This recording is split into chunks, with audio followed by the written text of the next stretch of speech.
Good evening, all of you.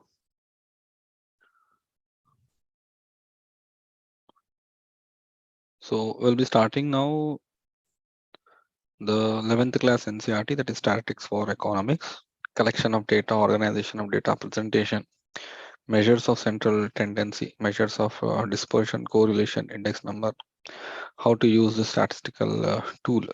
Okay, this is what is given. So in the basically, you have the first one, which is introduction.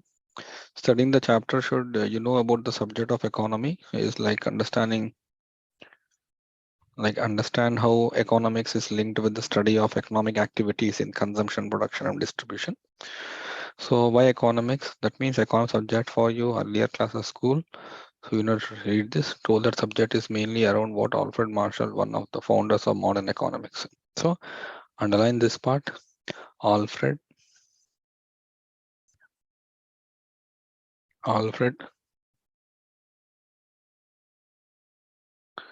Marshall. Okay, Alfred Marshall is one of the founders of modern economics, called the study of man in the ordinary business of life. So when you buy goods, okay, you may want to satisfy your own personal needs or those of your family or those of any person to whom you want.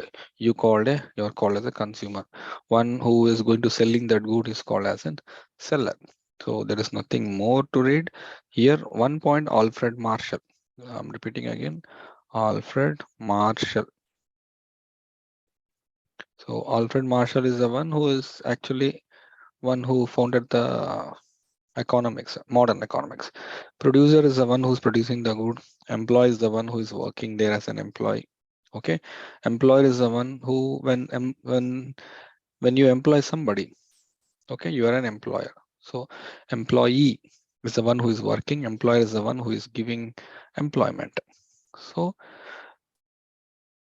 we cannot get something for nothing. What is this? So I don't think so there's anything here. In real life, we cannot be as lucky as Aladdin. Leave it that. Can you think for yourself of some other examples where a person with given income has to choose which things and what quantities he or she can buy at the prices that are being charged, called the current prices. Current prices means what? What do you mean by current prices? Current prices or nominal prices or present prices. We have current prices, we have nominal prices, we have present prices. All these are remaining when we take the data of 2022. Okay, all these are nothing but the present year prices. Scarcity is the root of all economic problems. Had there been no scarcity, there would have been no economic problems. So what is the meaning of this here? You're producing some goods based on what? Based on the supply and demand criteria in the market. So what is the meaning of this theory? The resources which the producers have a limited and also have alternate uses. Take the case of food that you eat every day. It satisfies your want of nourishment. Farmers employed in agriculture raise crops that produce your food. At any point of time, the resources in agriculture like land, labor, water, fertilizer, etc. are given. All these resources have alternate uses. Thus, alternate uses of resources give rise to the problem of choice between the different communities that can be resources. Okay, that's a very simple statement. Consumption, production, and distribution. Consumption, production, and distribution.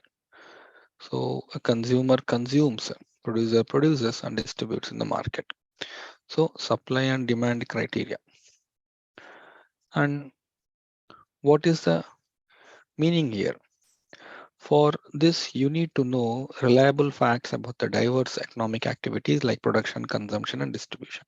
Economics is often discussed in three parts: consumption, production, and distribution. So what is consumption? Anyone who wants to consume any good, who creates any demand in the market. Anyone who produces the good, who makes the product in the market, who's the supply part. So finally, if we want to know that the national income or the total income arising from what we have produced in the country, called as a GDP. Okay, so what is GDP? Is the total value of all goods and services which is produced in the country. Total value of all goods and services which is produced in the country is called as a GDP. So is distributed through wages, profits, interest. We will leave aside here income from international trade and investment. This is called as a study of distribution. What is study of distribution? Study of distribution means what are you get it out of GDP that needs to be redistributed. That needs to be redistributed to the poor and the needy. Who does that? Government. Beside these three conventional divisions of study of economics about what we want to know all the facts, modern economics has to be include some of the basic problems. What basic problems modern economic has to invest? That means consumption and production are happening, but how far it is reducing the poverty.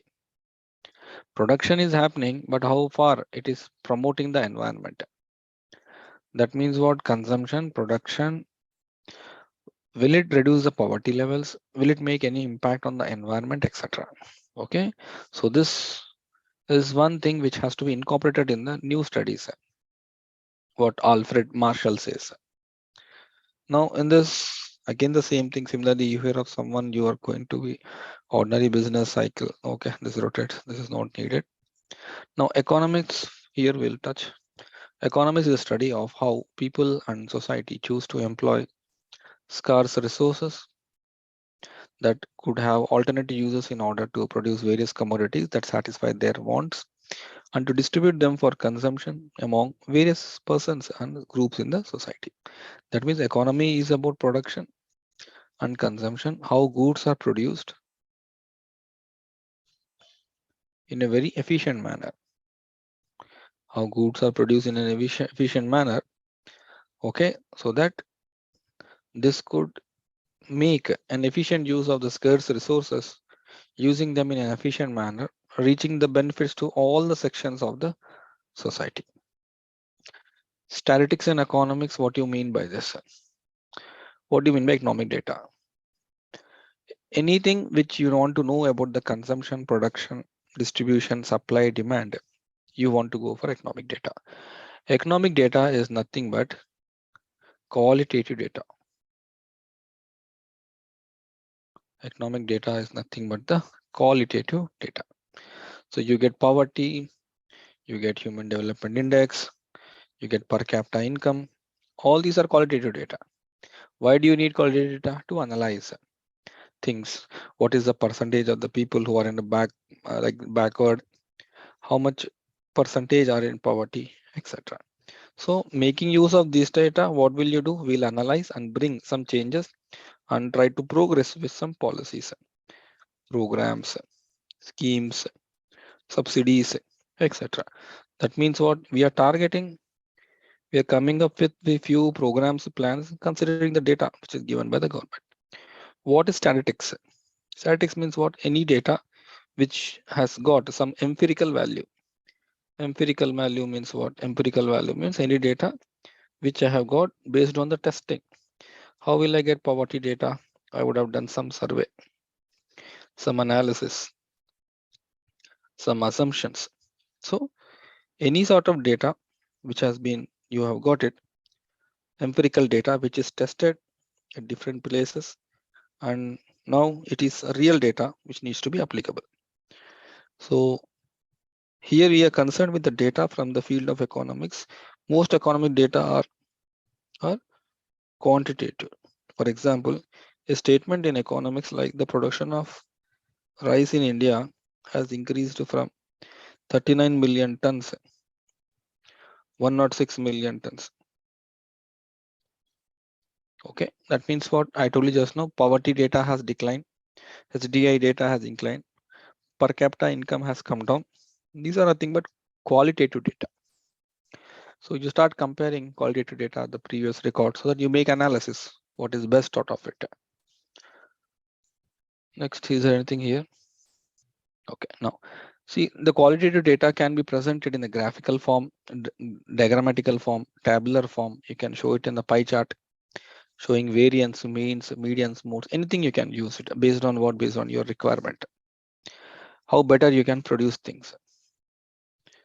So what static data does, see, simple language, static data will make some comparison, will make some analysis, okay, will make sure that something is being benefited out of such analysis. That means what, poverty data is there. For example, we studied about Lakadwala committee, studied about Alak committee, Suresh Chalkar committee. What did they do? They started making analysis, statistical data. How did they do?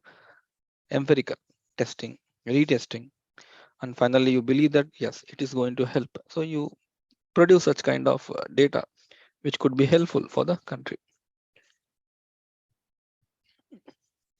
See, this, I know that nothing much will be there in this textbook, but in case if something has been missed, then that could be very helpful for us.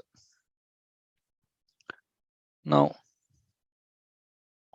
collection of data. What is the meaning of this? Collection of data means a data which is helpful for me to analyze, but how collection is being done. Primary data, secondary data. Understand the meaning of purpose of data collection, distinguish between primary and secondary sources.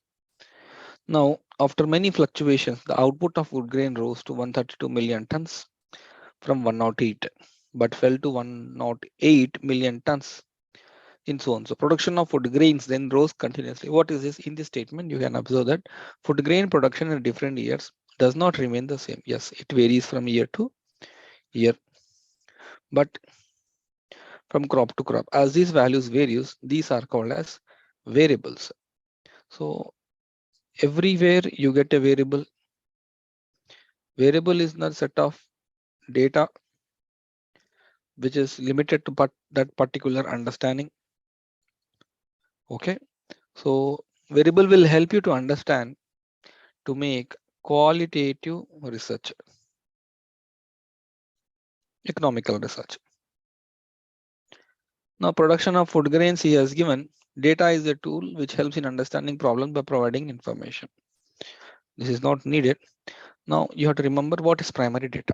Statistical data can be obtained from two sources. The researchers may collect the data by conducting an inquiry.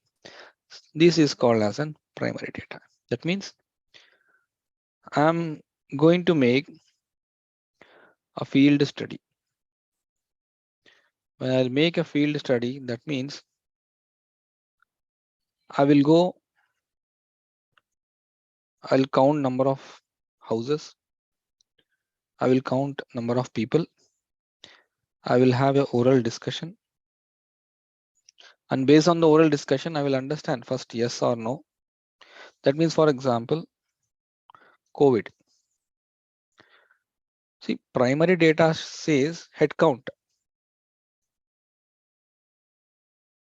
Head count. Whether you are infected by this virus, that is, were you affected by COVID, yes or no. So head count will give me primary data. Suppose you want to know about the popularity of the film star among the school students. For this, you will have to inquire from a large number of school students by asking questions from them to collect the desired information. The data you get is an example of primary data. Very general questions you ask, yes or no. If the data have been collected and processed, that means what, I got a data that there are few people who have been affected due to COVID. I will try to process now the data to get the result. Yes, this is an area where there is lot of migrants available here, so that this virus is already contagious, so it transfers from one to other. That means it will start impacting one after the other. So what I have got the data from the oral, that is what, by primary. What I will get it from secondary is I will do empirical analysis. I will test it. I will see, yes, there is a COVID, there are people affected due to COVID. And what is the reason? There were more flow of migrants, and due to this, there is a lot of sanitation issues. There are a lot of bonded labors here. There are a lot of slum areas, okay, and due to which the contamination increased rapidly. So then I'll take primary data. Without primary data, there is no secondary data.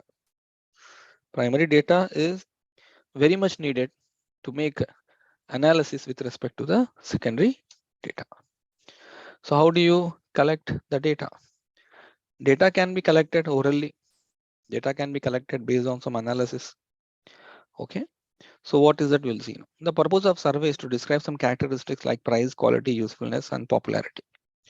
In the case of survey, the purpose of survey is to collect data. Survey is a method of gathering information from individuals. So I'll do field survey, I told you, field study, I told you. Now, preparation of instruments, questionnaires. That means what? Just now I've asked, I'll count number of people who have got COVID infected. Are you infected? He will say no. Are you infected? Yes. How many times? 2 times, 1 time, etc. The questionnaire should be easy to understand and avoid ambiguity. That means question has to be very simple directly. Did you pass or fail? That's it. Did you get infected due to COVID? Yes or no? That's it. That means what? A series of questions should be there where you should not ask directly specific question. Like you are the only one who got affected due to COVID, then that fellow will not reply you. In this place, there are a lot of people affected due to COVID. We know that unfortunately the hygienic condition is not good and a lot of people suffered. Then this fellow will open up. So questionnaire means that's what you should be before getting into his aspects. So it has to be a very general aspect. So before getting into specific, if it is general, it is definitely going to help you. Okay. So some questions, examples are given there that you can go through. And what do you mean by open-ended questions and closed-ended questions? What are those meaning? The questionnaires may consist of closed-ended or structural questions or open-ended or unstructured questions. The above questions about what a student wants to do after college is open-ended questions. That means what? Open-ended means completely unstructured. You have no clue. Okay, you have no clue. You have no idea. Unstructured. Okay, close-ended or structural questions can be either a two-way questionnaires or a multiple choice questions where there are only two options, yes or no. What you are going to see, this is general. If I ask you, like, what will you do tomorrow? Then you will say that I have to look into this because this is a very general question, what you're going to do tomorrow. If I say that, will you take breakfast very early in the morning? You'll say definitely you'll take breakfast.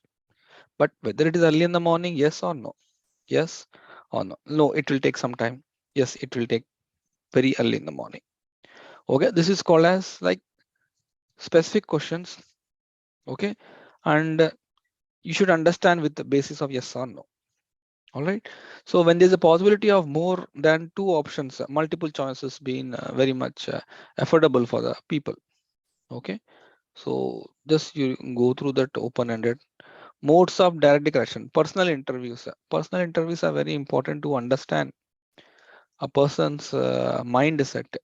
Okay, that's what UPSC will check at the personality test, which is called as, it's not called an interview, it is called a personality test, which will test you your personality, but not your knowledge. It's not about testing your knowledge, it's about your personality. So how much content you have and how do you apply that content? Okay, content is not about less content you have, more content you have. Content can be anything, 10%, 15%, but how do you apply that content is what is important. Okay, that is called as in personality testing, testing your personality in various aspects. How well are you suited for? Okay, so mailing questionnaires you'll get through the mail, etc. Telephone means directly telephone questions, etc. The pilot survey. So what is the meaning of pilot survey? Once the questionnaire is ready, it is advisable to conduct a tryout with a small group, which is known as the pilot survey or pre-testing. Read this properly. Pre-testing of the questionnaire. That means the pilot survey. Pilot survey means what? Pilot project, pilot survey means testing basis. Whether what you have done the survey, you have made some kind of aspects. Is it working correctly or not? This is called as pilot survey. The pilot survey helps in providing a preliminary idea about the survey. It helps in pre-testing of the questionnaire so as to know the shortcomings and drawbacks of the questionnaire. That means what? I will come up with the pilot testing here. Once it is successful, I'll start implementing other areas. If, for example, if it is not getting implemented properly, then I will go for retest again. Come up with questionnaires, make some assessment, ask them open-ended, close-ended questions, structured, unstructured questions, then close it. That means what? You're being getting tested again and again. Then only you're going into the main chance. So pilot survey also help in assessing the suitability of questions, clarity of instruction, performance of enumerators, and the cost and time involved in the actual survey. This is called as the pilot survey. Personal interviews, mailed interviews, telephonic interviews, not needed.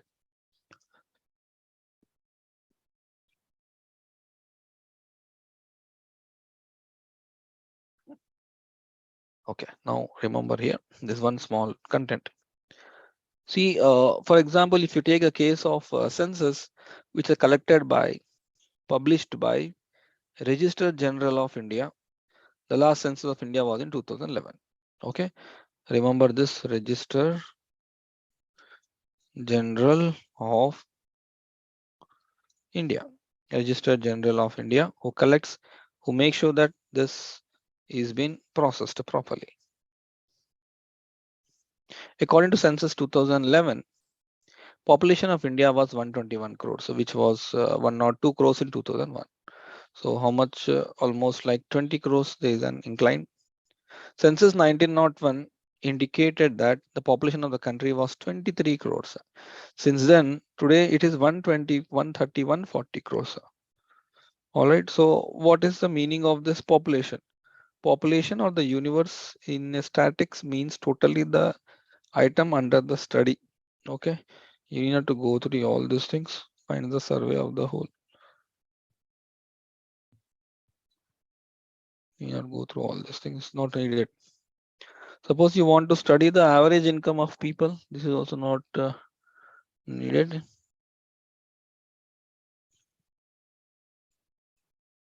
Okay. Random sampling means what? You make a sample. Okay. Make few questions. You make a sample. Okay. And you approach people of different origins. They will use some analysis and you'll make a draft. Okay. Random sampling. The name suggests random sampling is the one where the individual units from the population are selected randomly. That's what I told you. The program wants to determine the impacts of the rise in petrol prices. So what you will do, you will go for 30 household and you take this step. Just let me know whether it is okay. It has impacting you people or not. This is called as the sampling. This is called as an example of where you conduct some test and you are getting the answer. Exit polls also the same way where you go. Example is exit poll. So for elections, during elections also people go for exit polls. So what is the meaning? Exit polls mean was this is like a random sample of voters who exit the polling booth are asked a few questions like for whom you have voted, what is your opinion on this government. So this is called as an exit polls. Non-random sampling means what? There's something called as random sampling where you'll connect and you'll question each other. If you're calling as non-random samplings with there will maybe a situation that you have to select 10 out of 100 households in a locality. You have to decide which household to select and which to reject or which of the following to dropped. This is called as non-random sampling. That means what? You're not randomly selecting. You're actually randomly rejecting this one. That means what? You will accept only few based on your survey. Remaining one will automatically get rejected. See, there might be errors also in sampling. You must be knowing that there's a lot of errors which may happen in the sampling, but these errors, if they are not in the large scale, they could be ignored. If these errors are at the small share, then definitely this cannot be ignored. Need not be ignored, I can say. Okay. Now, how much it has been deviating, what is the differences. So 2 to 3 times I will check the differences and I'll come to know that yes, there is like 1 to 2 rupees of difference. Now put it somewhere in between, that is 1 rupee you will take or either 2 rupees you will take.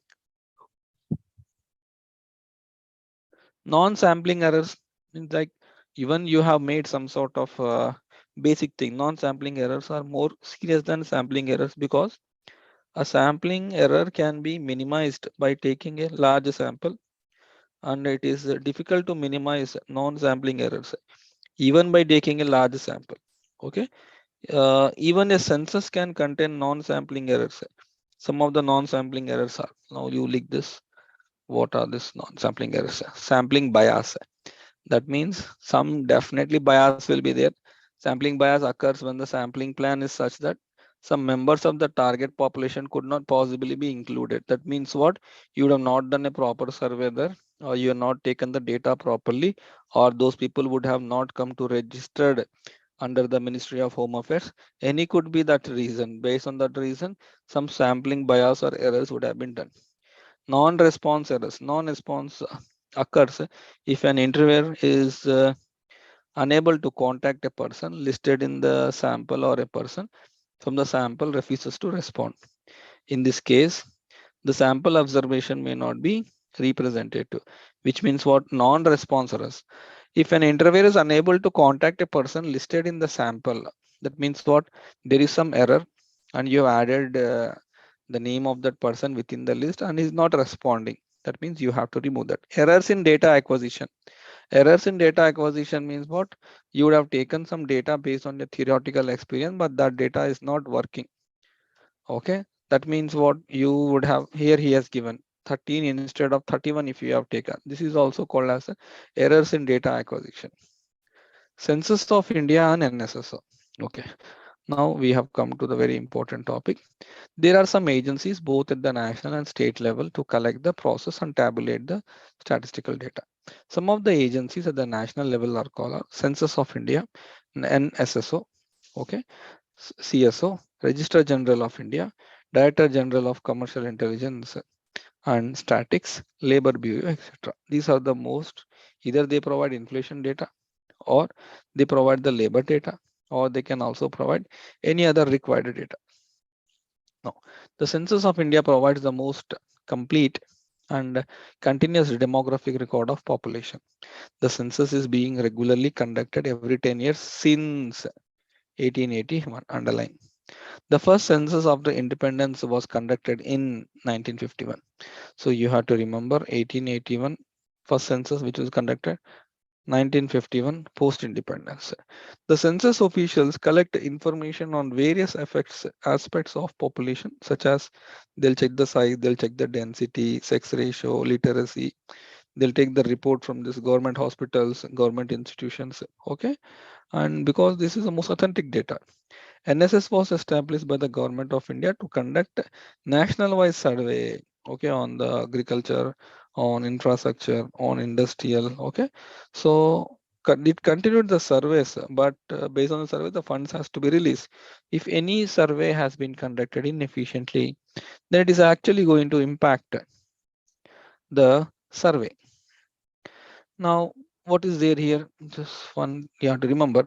The NSS 60th round survey was on morbidity and healthcare. The 68th, okay, on consumer expenditure. The NSS also collects the details of industrial activities, retail prices for various goods. They are used by the government of India for planning purpose. This will be directly asked in your exam. This box which I'm making will be directly asked in your exam. From here, the NSS, that is the NSS 68th round survey, January 2004 till June 2004, was on morbidity and healthcare. The NSS 68th round survey 2011-12 was on consumer expenditure. NSS also collects details of industrial activity, okay, retail prices for the various goods. That means inflation it is also calculating. They are used by government of India for planning purpose. So If I wanted to do any planning purpose, I'll definitely make use of this so that it is going to help me. What are the requirements, etc. Okay. Economic facts. Okay. Economic facts expressed. Economic facts expressed in the terms of numbers are called as data. Okay. Statistical data, any sort of issues, references are there, that statistical data will be helpful for you. Okay. You should remember what is here in the chapter structure and structure. Okay. And you should also make sure that you should remember what are the errors, statistical errors. Okay. How a questionnaire is being made. All right. And along with this, remember what are the roles and responsibilities of an SSO.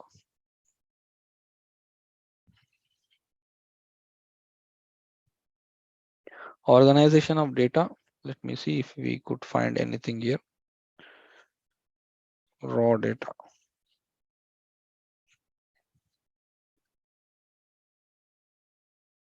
Kabadiwala. Let me check. Chronological first time series.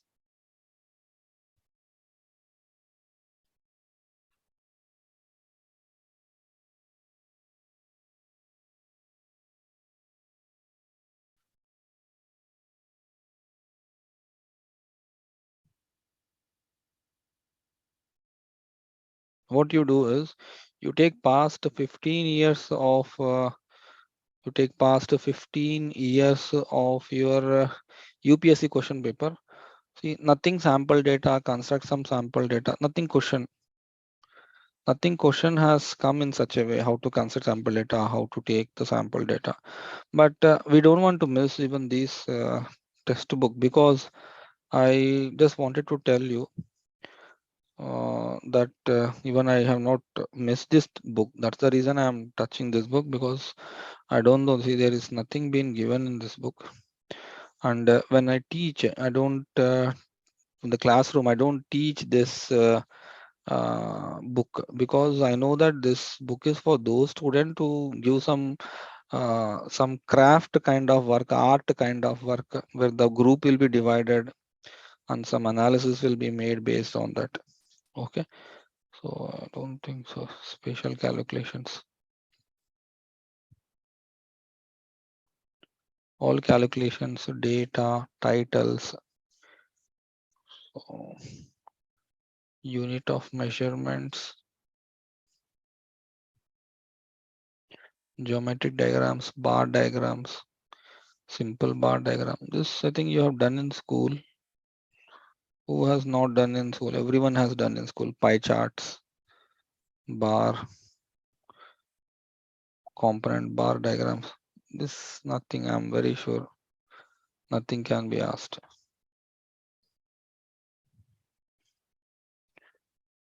It is academic student purpose only. Yeah, correct.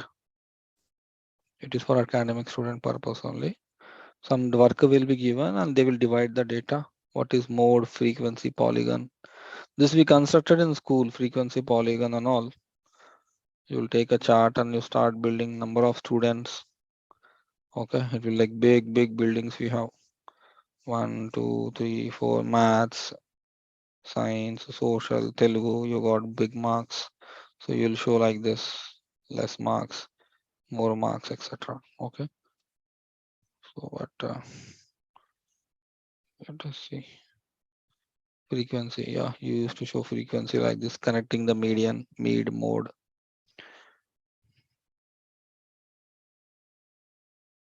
So even though if it is arguing like Ogive is also called a cumulative frequency curve, as there are two types of cumulative frequency, this was never asked because this was nothing directly related to economy. So he will not take a risk to ask these things. Okay, I don't think so there was anything here.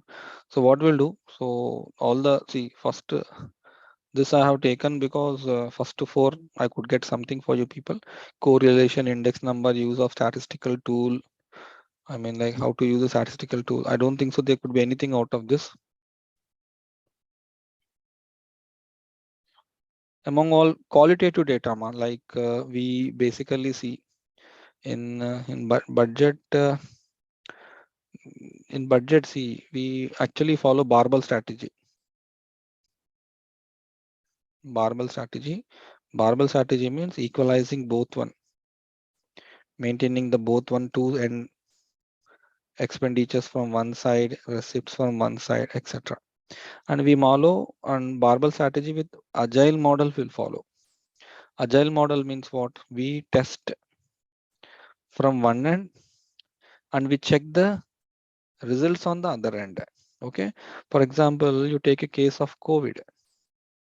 See, in the COVID also we followed agile model. Remember this agile model. We contained a few people, cantonment areas, and what did we do? We didn't allow them to go out. We didn't allow anyone to come in. We started testing them. Once it is positive, successful, then what we do? We'll open up these borders, and whichever area is making some issue, we'll start putting them as an okay under the containment areas and start treating them. So this is like agile model. For this, you need funds. For this, you need medical support. Okay, and the government of India's initiatives, plan, programs, schemes. So what you are doing here is, here in this case, I will put something to test. I will check the results. I'll put something to test. I'll check the results. If I get positive, then I'm happy. If the results are negative, then I'll immediately go for retesting. Retesting by changing the sample. Means what sample I have used, it is not working now. So I'll change the sample. I've come with the new model and again test it. If it is positive, I'll go with this. Else we will stop. This is called as agile testing. So this is what we use basically in the government of India. But this is not there in the books of school kids. So we can't say that. Here the explanation will be limited. All right. Okay. So tomorrow we'll directly start the 11th class, second part of the book, that is Indian economic development. Okay.